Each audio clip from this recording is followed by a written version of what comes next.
Henri Buzicazo, bonjour. Bonjour. Merci beaucoup de nous recevoir. Vous êtes le président de l'IMSI. Le décret sur la formation continue obligatoire est-il une bonne chose?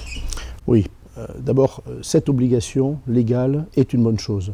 Et la mise en œuvre que le décret va permettre va se passer dans les meilleures conditions. Le décret, pour moi, dit l'essentiel. En quoi vont consister les formations?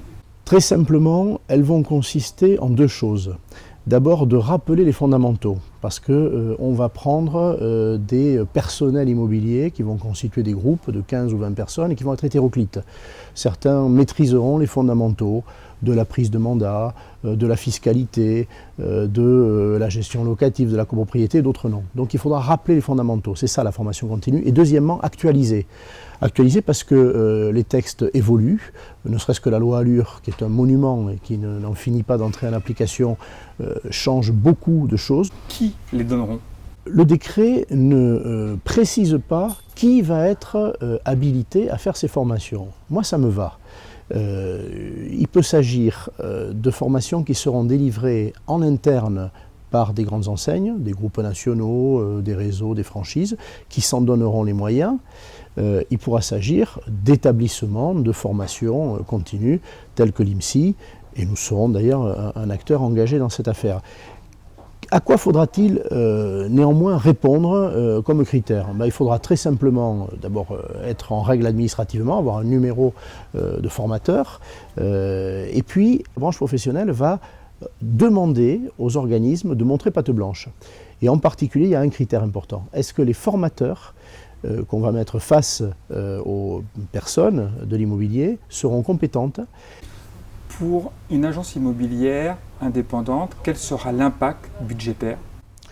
L'impact budgétaire, il va être réel. On l'a caché à la profession. Il y a un effort de formation qui s'entend aussi de manière financière. Tout le monde pense que ça va être la sécurité sociale et que les fonds qui sont collectés de manière obligatoire et qui sont mis dans les mains du collecteur de branche qui s'appelle AGFOS PME, que ces fonds vont suffire et que ça va neutraliser le coût. Ce n'est pas vrai. Il va en manquer. Ça veut dire qu'une agence immobilière qui va devoir former 5 ou 6 collaborateurs, plus le dirigeant, va probablement, sur un exercice donné, devoir exposer des frais à hauteur de 1000, 1500 ou 2000 euros. La réforme de la loi Hoguet, vous y croyez? Je pense que la loi Hoguet a très bien fait son travail depuis 1970 ou 1972, qui est la date de son décret d'application. Je pense qu'aujourd'hui, sur un certain nombre de sujets, elle est périmée.